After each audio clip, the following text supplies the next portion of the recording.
Silence can be golden, or it can be a weapon. There is a profound difference between someone who needs time and space to process their emotions, who steps back from a conflict to gather their thoughts and return to it with clarity, and someone who uses silence as a tool of punishment, control, and psychological torture. The first is healthy, the second is abuse. Today we're going to talk about the silent treatment, what it actually is, why it is one of the most psychologically damaging forms of emotional abuse, who uses it and why, and what karma ultimately does to the people who weaponize silence against those who love them. This is the Karma Files. Part 1, what the silent treatment actually is. The silent treatment, in its weaponized form, is the deliberate withdrawal of communication as a means of punishing, controlling, or manipulating another person. It is not the same as needing space.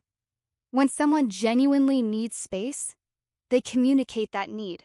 They say, I need some time to process this. I'll come back to this conversation when I'm ready. They set a boundary. They give a timeline. They treat the other person as a human being who deserves basic communication. The silent treatment is different. It is total, unexplained withdrawal. It is the refusal to acknowledge the other person's existence. It is the cold shoulder, the turned back, the unanswered messages, the eyes that look through you as if you aren't there. And it is designed, consciously or unconsciously, to produce a very specific effect to make the other person panic, because that's what happens when someone you love suddenly goes silent. Your nervous system goes into alarm mode. You scan back through every recent interaction, desperately trying to identify what you did wrong. You reach out, a text, a call, a gentle touch on the shoulder, and are met with nothing. The silence expands, the anxiety escalates, and eventually, most people do exactly what the silent treatment is designed to make them do. They capitulate, they apologize, they beg. They do whatever it takes to end the silence. And the person wielding the silence gets exactly what they wanted: your submission. Part 2, the psychology behind the silent treatment. Why do people use the silent treatment? The psychological research points to several consistent patterns. First, it is used by people who lack the emotional skills to engage in direct conflict. They were never taught how to express their needs, set boundaries, or navigate disagreement in a healthy way. When they feel hurt or angry, they don't have the tools to communicate that directly, so they shut down. They go silent, and they wait for the other person to fix a problem they haven't even named. Second, it is used by people who have learned, often in childhood, that silence is power. Perhaps they grew up in a household where a parent used silence as punishment. Perhaps they learned early that withdrawing attention was the most effective way to control others. This pattern becomes deeply ingrained, and it gets replicated in adult relationships without conscious awareness. Third, and this is the most concerning pattern, it is used by people with narcissistic or controlling tendencies as a deliberate instrument of domination. For these individuals, the silent treatment is not a coping mechanism, it is a strategy. They know exactly what they're doing, they know it causes pain. And the pain is, at least in part, the point. Research by psychologist Kipling Williams at Purdue University has documented the profound psychological harm caused by being ignored and excluded. His studies show that even brief episodes of being given the silent treatment activate the same neural pathways as physical pain. The anterior cingulate cortex, the part of the brain that processes physical pain, lights up in response to social exclusion in exactly the same way it does in response to a physical blow. The person wielding the silent treatment is, in a very real neurological sense, hurting you.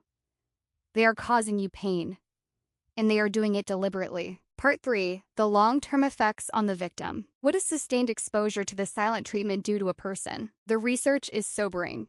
People who are regularly subjected to the silent treatment in their relationships develop significantly higher rates of anxiety, depression, and low self-esteem. They become hypervigilant, constantly monitoring their partner's mood, constantly trying to anticipate what might trigger the next episode of silence. They walk on eggshells, they self-censor, they shrink. Over time, they begin to internalize the message that the silent treatment sends, that they are not worth communicating with, that their feelings and needs are not important enough to address directly. that they must earn the basic dignity of being spoken to. This is a profound form of psychological damage, and it doesn't heal automatically when the relationship ends. People who have been subjected to chronic silent treatment often carry its effects for years. The hypervigilance, the anxiety, the deep-seated fear of conflict, the tendency to apologize preemptively even when they've done nothing wrong. Part 4. The karma of weaponized silence. Now let's talk about what happens to the people who use the silent treatment as a weapon, because the karma here is both predictable and precise. The person who uses silence to control others is, at their core, someone who is terrified of genuine emotional intimacy. They use silence because they cannot handle the vulnerability of direct communication. They cannot say, "I'm hurt" or "I need this," because that would require them to be seen, to be known, and that terrifies them. And so they build walls. They use silence to keep people at a distance while simultaneously keeping them close enough to control. It is a paradox that is ultimately unsustainable. Here is what consistently happens to these people over time. First, they lose the people who love them most, because there is a limit to how long even the most patient, most loving person will endure being punished with silence. Eventually, people leave, and the silent treatment user watches, bewildered, as the people they claim to love walk out of their lives, often without a word, without an explanation, in silence. The irony is not lost on anyone who has witnessed it. Second, they find themselves increasingly isolated because the pattern doesn't stay contained to one relationship, it follows them. Every new relationship eventually reaches the same breaking point. Every new partner eventually discovers that this person's response to conflict is to disappear. And eventually, people stop trying to reach them. Third, and this is perhaps the most profound karmic consequence, they never get what they actually want. What the silent treatment user wants, underneath all the control and the punishment, is to be loved, to be chosen, to matter to someone. But their method of seeking that love, through silence, through punishment, through control, makes genuine love impossible. You cannot control someone into loving you. You cannot punish someone into choosing you. And the harder they try, the more they push away the very thing they're desperately seeking. Part 5, the story of the silent treatment and what comes after. Let me tell you a story. Not of one specific person, but of a pattern that plays out in thousands of lives. There is a person, let's call them the silencer, who has used silence as their primary emotional weapon for years. In every relationship, when conflict arises, they go cold. They withdraw, they make their partner feel invisible, and every time their partner eventually breaks, apologizes, begs, does whatever it takes to end the silence. The silencer interprets this as love, as proof that they are wanted, as confirmation that their method works. But one day, something different happens. Their partner, after years of walking on eggshells, after years of apologizing for things they didn't do, after years of shrinking themselves to fit around the silencer's moods, simply stops. They don't beg, they don't apologize, they don't reach out, they go quiet too. Not as punishment, not as a tactic, but because they have finally, after all this time, run out of the energy to keep trying. And then they leave, quietly, without drama, without the explosion the silencer expected. They simply pack their things and go. And the silencer, who has used silence as a weapon their entire life, is suddenly on the receiving end of it.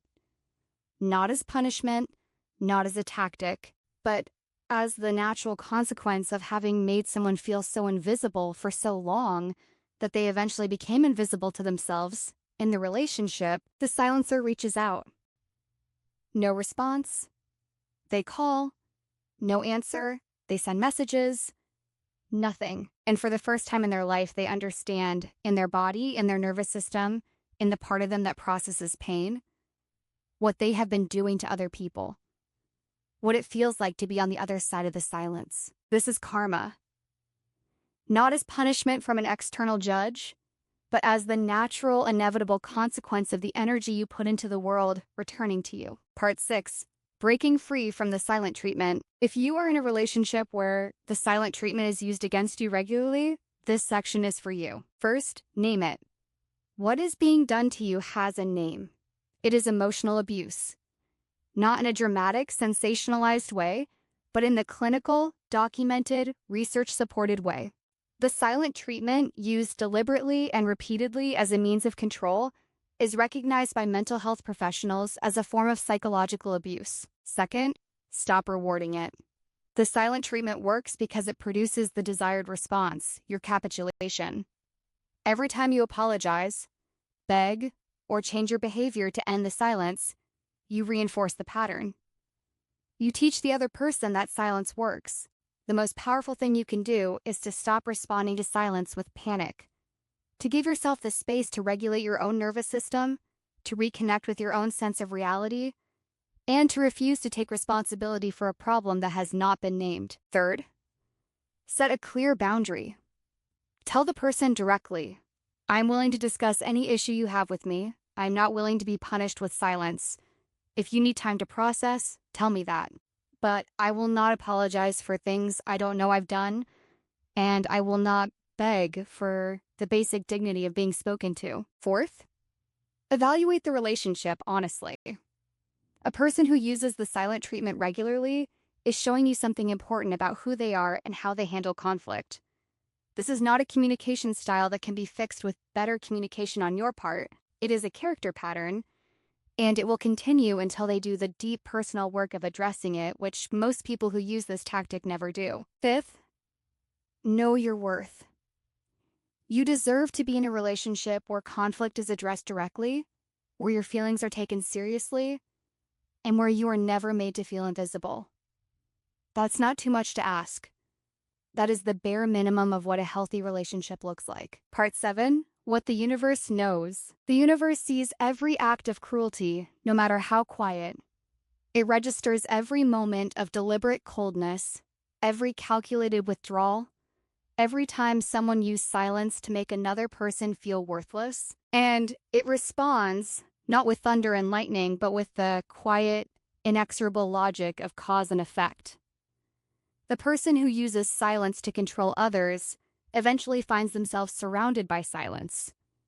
Not as punishment, but as the natural result of having driven away everyone who ever tried to reach them. The person who was silenced, who was made to feel invisible, who was punished for the crime of needing communication, that person, if they do the work of healing, eventually finds their voice, finds their worth, finds relationships where they are seen, heard, and valued. The contrast, when it arrives, is stark, and it is just subscribe to Karma Files for more stories of justice, healing, and the power of what goes around coming around.